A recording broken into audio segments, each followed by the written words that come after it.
Good to see you again. Nice to see you. Am I controlling this or are you controlling this? I believe I am.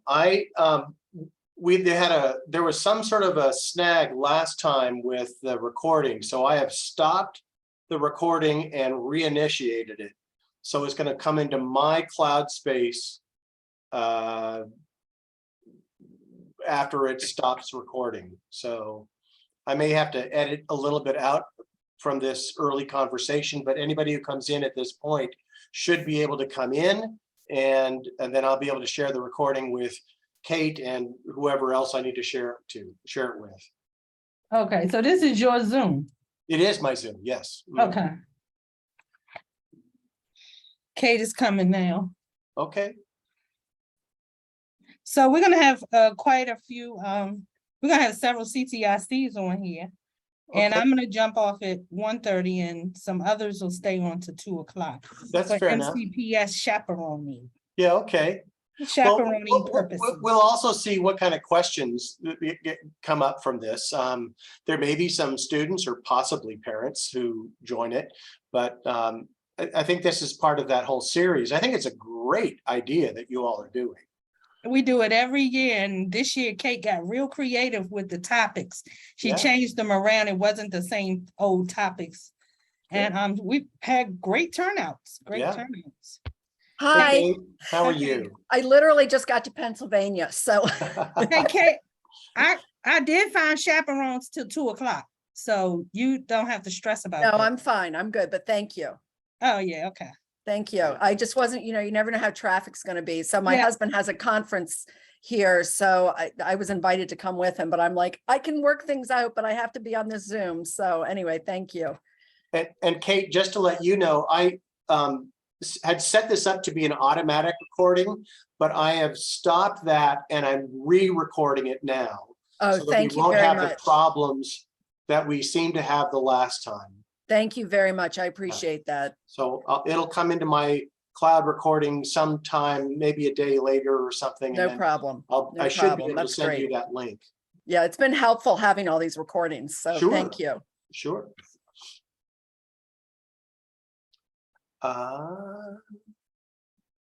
Kate, I'm going to make you a co-host. Great. Thank you. Hi, Joe.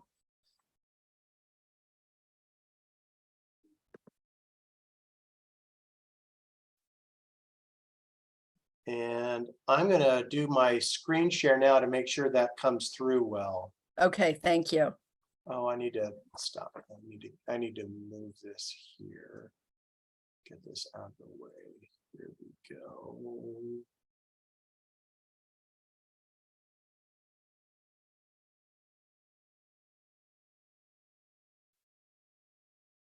And that should be coming through okay? Yep. Perfect. Thank you.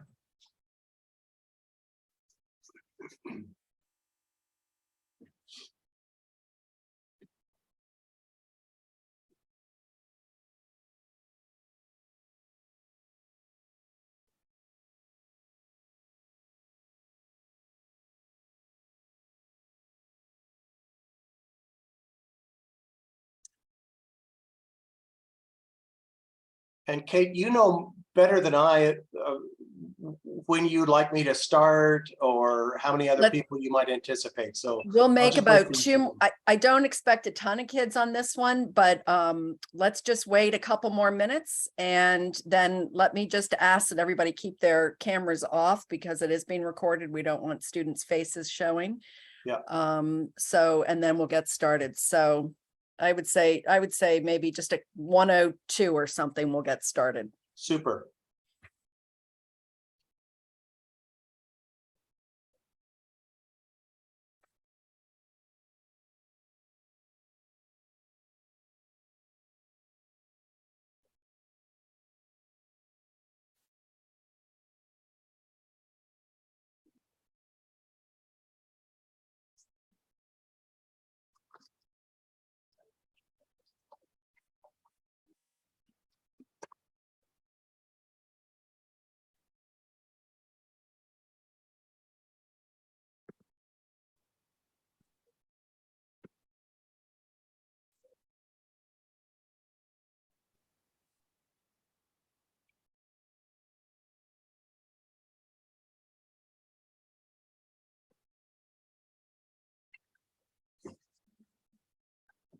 We'll get started shortly, everyone. Hello, I'm sorry. I've gotta call you back a little bit later on. I'm going into and get one more Zoom. Sorry about that. All right.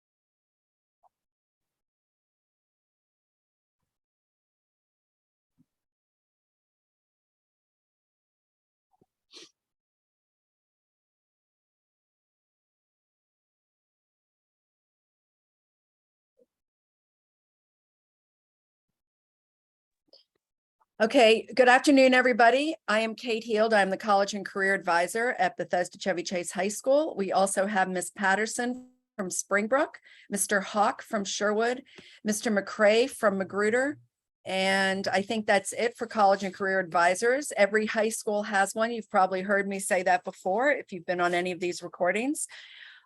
We are recording this event, so please keep your cameras off and put your questions in the chat.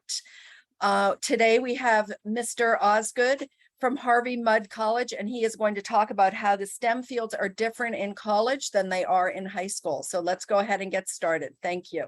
All right. Well, welcome everyone. I hope this is a session that will stimulate some good thinking. And I want to tell you a little bit about what I'm going to be talking about. I'm anticipating you all understand what STEM is. Sometimes it's called STEAM with arts put in there as well. But this is largely what I'm planning to cover in the session today. And with no further ado, let me cut into it. I think this is a critically important area for our country, right? No time more important than the current. STEM is critically important to all that we do. One simply has to look at your mobile phone to see its influence on society in terms of the speed with which we conduct various kinds of conversations and transactions, how it's affected political discourse, fashion, how it's affected economic forces in this country. So it's a real driver. I mean, clearly during the pandemic, the stocks that were doing the best tended to come from this sector of the economy. And it's also something which is really exciting is that a lot of innovation, a lot of changes come from it. But it's often easy to perceive STEM as a one-way street, that it affects society without really recognizing how it works in reverse. Because to think that STEM is somehow unaffected by political discourse, economic forces, popular media it's just fancy. And it's really important for people to understand how STEM is not divorced from society. And that's a big part of, frankly, what our school tends to be about. The STEM careers can be highly attractive. They tend to be very collaborative. That is a model that many tech companies are have been moving toward. You have flexibility in the work that you do. They tend to pay very well. The country at this point has a deficit of people in STEM. They're constantly searching for talent from other countries that we bring into this country as part of our immigration policy. So there's a lot of reasons why people might want to go into STEM. And frankly, in some other countries, people make assumptions that if you're going to go into a profession, you should go into STEM, not only certain people should go into STEM. And so it's often seen as the primary motivation, not a secondary or tertiary motivation. What I'm going to suggest to you, and I'm going to come back to this, is that if you're going into your college career, if science and technology is of mathematics is something that you're at least playing with the idea of going into it, please start there. And the reason for this is the structure of the curriculum that you'll follow in college, where science fields tend to be in kind of a vertical orientation. You need to have certain prerequisites before you can get into the next course, as opposed to some other disciplines in college where you can take several different courses within the major in one semester. So I'll get back to that in a little bit, but my ultimate point is it may be hard to jump into science later in your college career. Why don't more people go into STEM? I think we have some misconceptions in this country about who can do STEM. If I were to ask the audience members to close their eyes and imagine a mathematician working really hard on a difficult proof, chances are extremely high that the person is thinking of a male doing that and not as a female. And there are all kinds of disturbing images we get from social media about who can and who cannot do STEM. And I'm not laying the blame on any particular group in this, but it is simply the fact that we don't have a strong enough support, particularly for people in their middle school years and late elementary school years, about how exciting this field can be. Moreover, there is some people have a discomfort with mathematics. The way this was described to me by one of our professors is, if we taught music the way we teach math, we would give people sheet music and explain what the notes are, you'd never hear it. And that's one of the unfortunate ways about approaching mathematics instruction in this country. People tend not to see the beauty in math. And math, of course, opens up all the sciences. So there's some problems of perception is part of the reason that more people don't go into STEM. And more particularly, there's a tremendous gender bias. This has been well reported over the years in scientific journals, in studies, in popular media as well. And quite frankly, we need to open up the gates far more for a more diverse population that goes into STEM. And here's some data behind that. In fact, if there are male students interested in going into the health sciences, you'd actually perhaps be at a little bit of an advantage.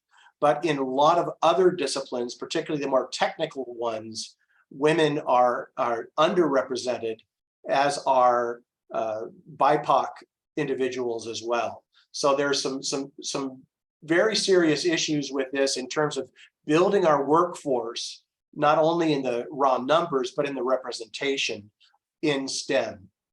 But this is really the meat of what I wanted to talk about, that STEM, the way people pursue STEM in high school can be very, very different once they get to college.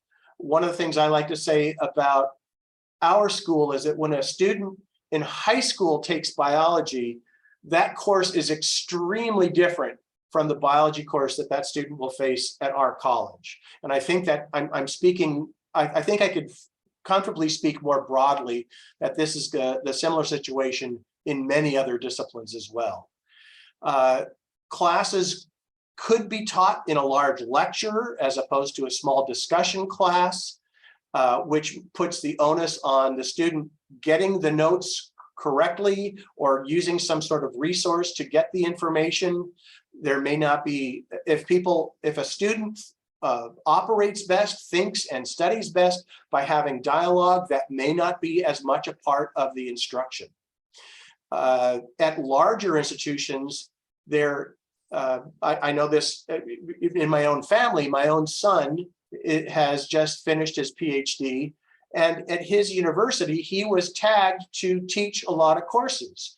And it's a model that a lot of big universities will use by employing their graduate students, paying them to teach the undergraduates.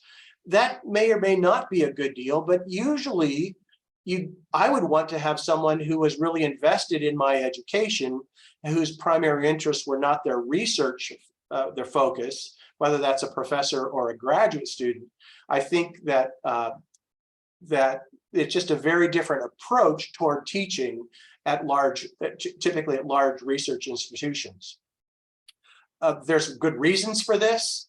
At a Research One institution, the primary focus has to be on the production of new scholarship for society. That's part of the school's mission. It's a great mission, but it's a very different approach than would be an undergraduate only liberal arts college, for example. The frequency of class meetings might be different. I'm not certain I can anticipate what the high school curriculum might be like for each student, but you're probably going to have short meetings of about 50, 45 minutes, an hour, something of that nature, 2 or 3 times a week. And then the labs are going to be quite different as well, because the labs will typically be done with you and a partner. And there's, I'm thinking if a student in high school has about 45 minutes to do a lab, that is not sufficient time for the student to conduct the lab if they have to do all the setup. So in a good number of high schools, the lab is already set up for the student, and that shouldn't be the case in college. We want the situation to be such that the students, because it's usually a team, you and a lab partner, should make a lot of mistakes, sometimes even in the setup of the lab. And so the whole lab might take an entire afternoon, might take 2 or 3 hours or 4 hours or something like that. And it may even be a separate course as opposed to built into the overall class time. So that may be a very different setup than what many high school students are used to, but in particular, the sense of ownership and arrangement of the lab is going to be quite different. That is part of the learning process. So you get to learn the tools of your trade. STEM courses tend to attract some of the better students. The courses tend to be rigorous. They may grade more on a scale of examination results and maybe labs or homework assignments, and very little on something like class participation. You might not have an opportunity to do extra credit work, things like that. It may be much more cut and dried in terms of the grading process. Whether they grade on a curve or not is something that is up to the institution itself. But in college, and I know, and this is not something that is specific to STEM, but it is completely understandable and not necessarily rare for a professor teaching a course not to really cover the material in the book at all. They may go off on tangents and expect the student to be completely responsible for the material in the book on their own. So that's maybe a very different approach from what high school students have been expecting. And here I'm getting back to a point I made earlier about the courses being vertical. And I've laid out an example here that in chemistry, mathematics has its own progression as well. You're probably not going to get into the more advanced courses until you've had prerequisites. Whereas if you were, let's say, I'm not trying to pick on this discipline, but if you were a politics major, political science major, in the same semester, you could take courses in political theory, constitutional law, American foreign policy. One course doesn't preset the other, so that there's more of a horizontal approach, and you could fit more courses from your major into a semester or a year than you might be able to in STEM disciplines if there is this progression. And this goes back to the point I made earlier, why it's a smart idea to start with your STEM courses. It is very hard to be midway through your college career and say, oh, now I'm going to be an engineering major. It may be very, very hard to catch up. Whereas to change your mind to say, now I'm going to be a major in dance or sociology or English literature or something, that may be far more easy to pull off because of the horizontal nature of courses. Then I think in many STEM disciplines, students will have a capstone experience. Almost any major will have some sort of a capstone experience, but it can vary from discipline to discipline. In STEM fields, usually that means some sort of a senior exercise, a senior thesis, where the student works on, let's say, a lab experiment for basically the whole year and writes up a massive paper for that final product. And that thesis is then reviewed by the faculty. The student might have oral presentations to give. So it's a very different kind of conclusion to your career than certainly would be the case at high school. So even if a student is in, say, the International Baccalaureate program, the extended essay might be a little bit similar, but not in its scope or its depth. So these courses tend to attract students who are really excited about this discipline, that they tend to be students who are somewhat ambitious. And so it can make, if depending on the grading system, a more competitive situation.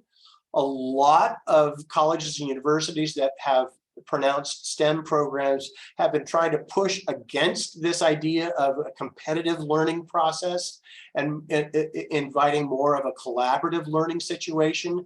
That is the case at our institution, but it still lingers in some of the ways that college STEM courses could be taught at some institutions. And grading on the curve and weeding out courses. Why is this important for the weeding out? Well, if an institution is set up for a particular department, let me call it the physics department, to be able to comfortably serve, let's say, 80 students or 150 students in that department, that's all great. But what if they have demand of 230 students?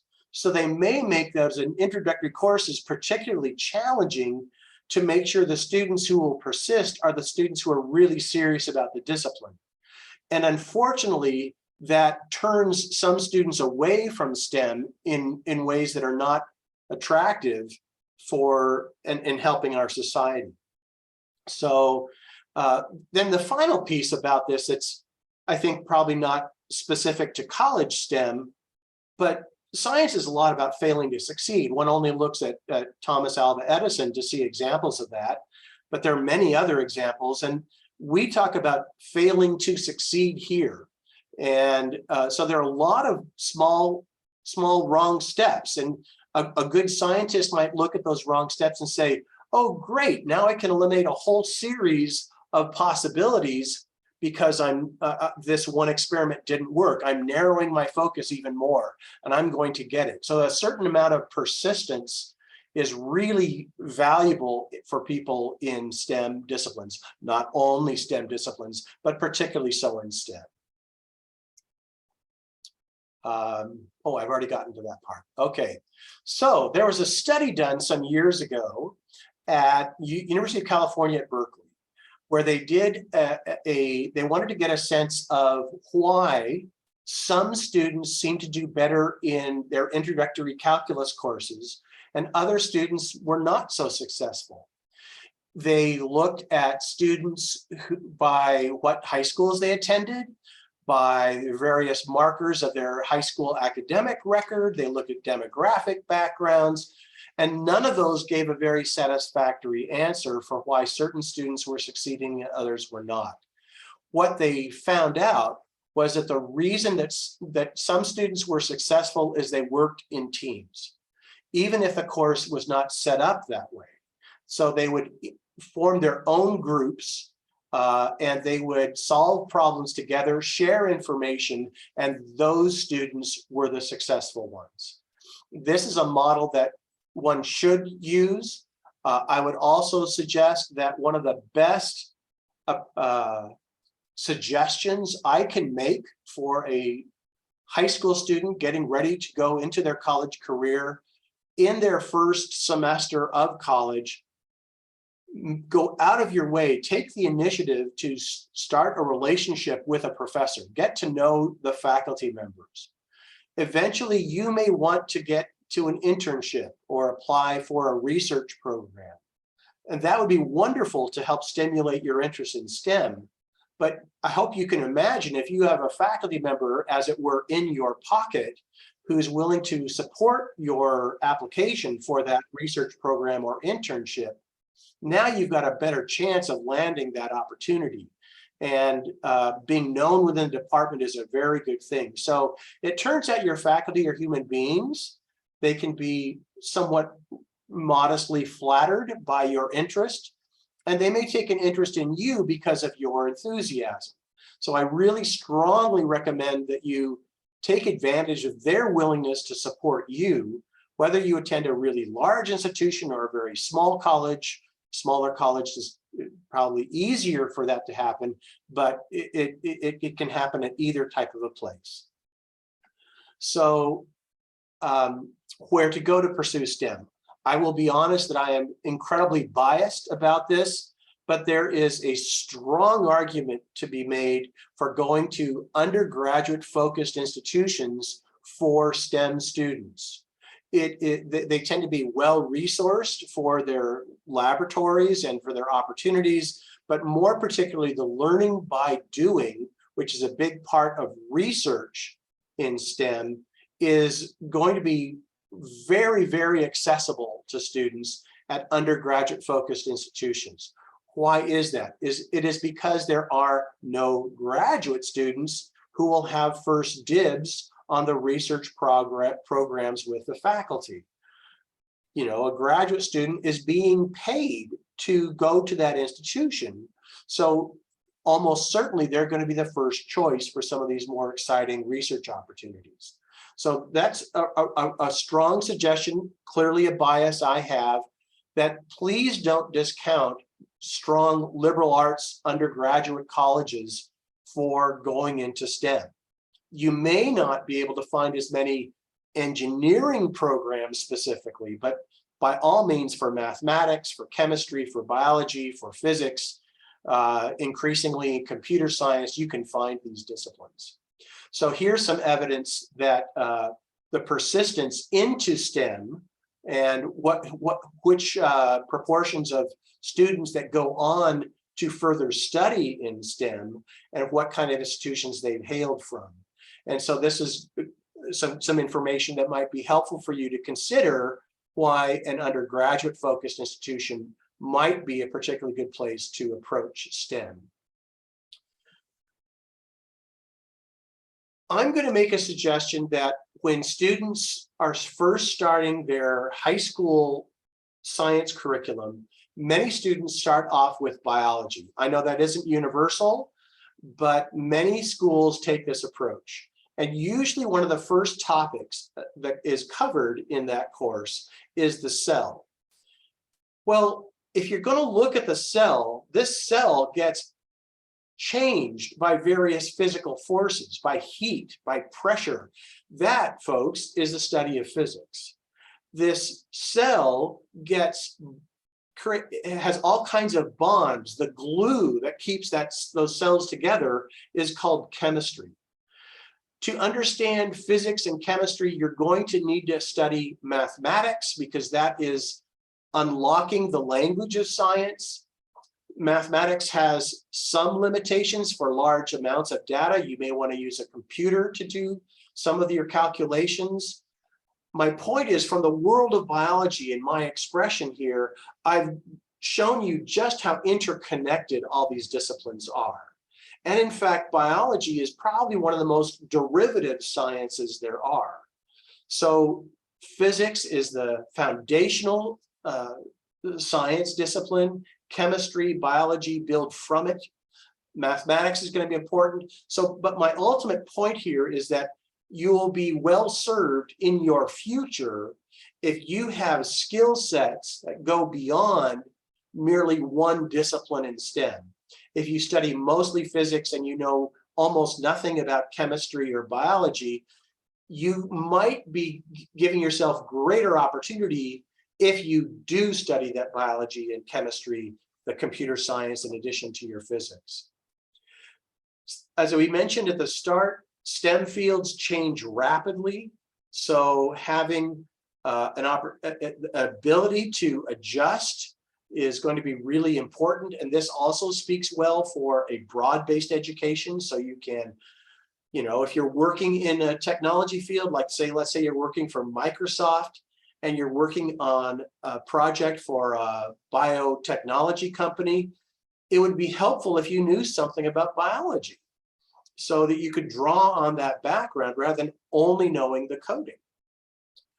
So my strong recommendation is to have as broad of a STEM education as you can reasonably pull off within your college career. All right, how to prepare for STEM. It is actually the case that statistics is going to play a really significant role in any of your endeavors in STEM, but calculus still tends to be a critical course for students to take in preparation for college STEM disciplines. So if you can get on a pathway to take calculus in your senior year, many colleges will find that appealing. And I'm not saying it is a minimum requirement for many colleges, it is not, but it is something that will tend to help a student progress more quickly in their STEM careers in college and may help out on the admissions side as well. I cannot stress deeply enough how important it is to develop your skills in communication. Taking good, rigorous English courses not only looks good from an admissions standpoint, but it prepares you for being able to explain what it is you're working on in your labs or your thoughts about particular laws or fields that you're studying in STEM. And while you're in high school, as much doing science as possible will help you. As much lab science as you can take on is really helpful. And you can see in the lighter category, I've made this example before of how the sciences tend to be connected to each other. We don't need you to take so many courses that you don't have any kind of a life or have difficulty sleeping. We want you to take as much rigorous courses as you can reasonably manage, still keeping your commitments extracurricularly to your family, to your own, whatever it may be, faith or your own peace of mind. But you should try to push yourself as much as you can, given the rigor of college and university STEM courses. Certainly do well with your grades. And there may be some appeal in pursuing extracurricular activities that expose you to STEM. I can't think of better training ground for engineers than robotics, but there are other ways. There are, science Olympiads. There are any number of extracurricular activities you could do to expose yourself to developments in STEM.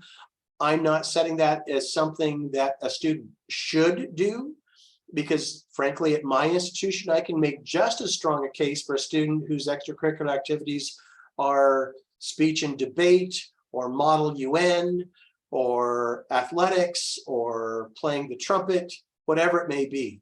But to help your exposure, to give you a greater sense of of what awaits you, it may be appealing to try some of these extracurricular activities, and in particular ones that invite that type of collaboration that I was talking about as well. Something that was diminished during the pandemic was summer programs. Those may rebound as the years pass now. So if I'm speaking to a student who's a 10th grader or 11th grader, there may be opportunities this next coming summer, 2023, where you may be able to join some summer programs if you would like to give that a try. An increasing number of these programs want to make them accessible to students across various socioeconomic backgrounds. So it's not necessarily a pay to play activity, but to enhance your exposure might be a very good thing to consider. And then there may be some people in your community who really know what they're talking about.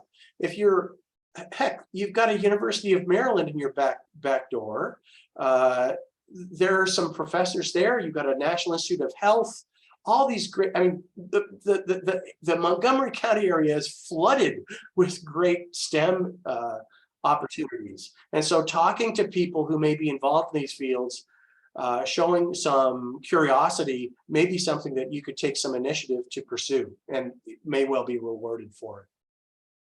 So that's most of what I had to say in my session. This is a more abbreviated session. I kept it about 30 minutes rather than I can usually talk for 45 minutes.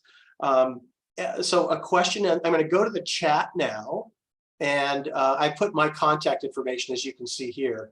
So let me minimize this. So what is undergraduate focused? There are different types of institutions. So there are Research One institutions. University of Maryland is one. Let me put into the chat my contact information. That should do it. But when I meant by undergraduate focused, I mean schools that do not have prominent or perhaps any graduate program. My institution, Harvey Mudd College, only serves undergraduates. We give a Bachelor of Science degree, but we do not give any master's degrees or PhDs or any other professional degrees. And so what I was referring to when I said the undergraduate focused, I meant those types of institutions. They may have a small graduate program. A college like Williams College has a superb program in art history for graduate students, but their main focus is on undergraduate students. There are other schools like that. Is psychology considered a STEM career? You know, it varies by institution. Generally, it is associated with the social and behavioral sciences, but the more one branches into the world of neuroscience, now you're talking about the brain and the science of the brain. So a field like neuroscience certainly is a STEM field. Psychology could be, if it took very laboratory-based approach and statistically minded approach, I think an argument could be made. But I think a lot of times a student who's pursuing psychology is probably going to be considered within the realm of the social and behavioral sciences at many institutions, many colleges and universities. That's my take on it. Architecture is absolutely a STEM field. It is, it kind of combines some, a lot of design. There's a good deal of understanding geometric shapes and the mathematics behind that, the physics behind that. So yes, I definitely would say architecture fits into that. It's a more sort of, I will just say a more specialized program than a, for example, more typical chemistry major. Can I give examples of liberal arts or undergraduate colleges in your area that cater to undergraduates? STEMs. So first of all, I will say that the closest one I think of that is an undergraduate institution only that has engineering is just up the road a piece in Philadelphia, and it's Swarthmore College. Fantastic institution. There are fewer liberal arts colleges that offer engineering unless they offer a 3-year plus 2-year transfer arrangement for students to pursue engineering. But a good number of undergraduate colleges, I will say schools in this country generally, have embraced technology and are offering more and more versions of computer science majors, whether that's a straight computer science major, something that's more in the world of how technology and the world of the arts combine, or something that gets in the world of gaming, or fields like security, and it could be a management science kind of a discipline. So there are a lot more sort of, when I say technical, I'm thinking of leaning toward computer technology fields that are more and more abundant with each passing year. Data science fields, things like that. So which have combined mathematics and computer science. But the question of, can I think of good liberal arts colleges near you? I think I want to defer this question to your own college counselors who work with you. but I can think of a lot of good national liberal arts colleges that have exceptional STEM programs. I'm not as clued into the specific ones in your local area. Obviously, I'm on the other coast from you. So that's a very good point. Many computer science programs are new, and it's hard to know if those programs have a lot of strength to them. I don't have a good answer for you about how to identify whether a program has sufficient strength to meet your needs. I think you might want to look at some approaches about how narrowly you would approach a computer science discipline as opposed to how broadly. My own advice is the more broadly you're educated, the more adaptable you will be. Computer languages will change every X number of years, maybe as few as 5 or 6 or 7, really substantially. So being flexible, understanding how computer science is built, how algorithms work, how data structures work, those kinds of fundamental principles, I think, are going to be really putting you in a good position. Discrete mathematics would be a linchpin course, certainly. So I think those are all really good suggestions. And if you have sufficient depth there, then you may have enough of a backbone to go where you'd like to go. Requirements to get into Harvey Mudd College. I can get into that, but that was not my intention for this session. I think there are plenty of other opportunities for me to talk about Harvey Mudd College more specifically. But the few things I will say is that we use the common application. We do have 3 courses that we insist students have taken prior to starting their college career. And those are courses in chemistry, in physics, and in calculus. But we tend to expect students to be good students, but we're really trying to build a community of scholars who will work together. So the collaborative learning is a very key part of our culture and of our learning style. So that's, yeah, UMBC, Kate, absolutely right. UMBC is probably one of the top institutions, particularly in breaking down some of the barriers for BIPOC students to go into STEM. They probably lead the country in that regard. I don't have data to back me up there, but holy cow, what UMBC has been able to do. Absolutely fantastic. Absolutely fantastic. So here we go. I'm going to increase this. I can't see the whole message here. You're talking about extracurricular activities. Hey, yeah, technical theater. You're getting in. Oftentimes, the people who do technical theater are saving the production. So you learn how to work under pressure. You learn how to work under direction, how to take initiative.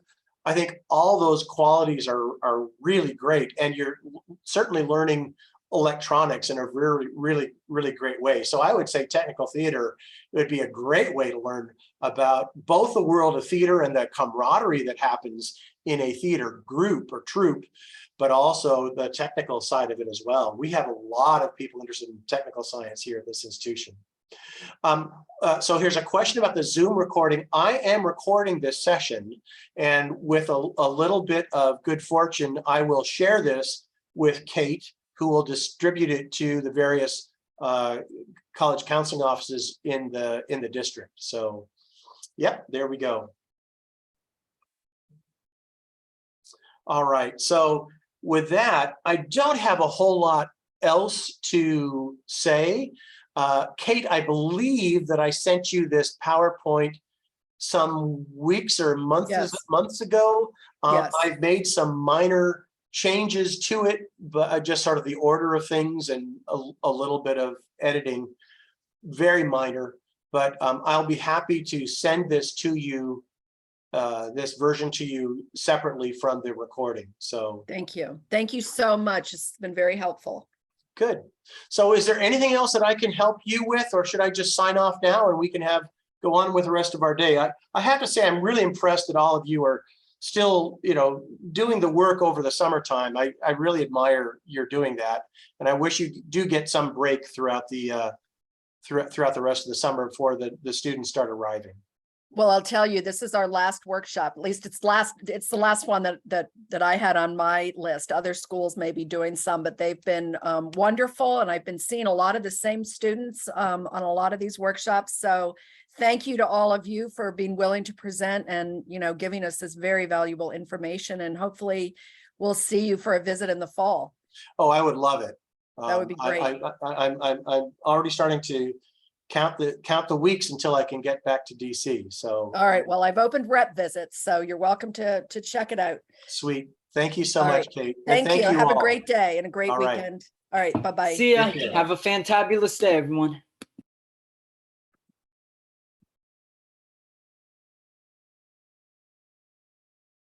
Stop recording.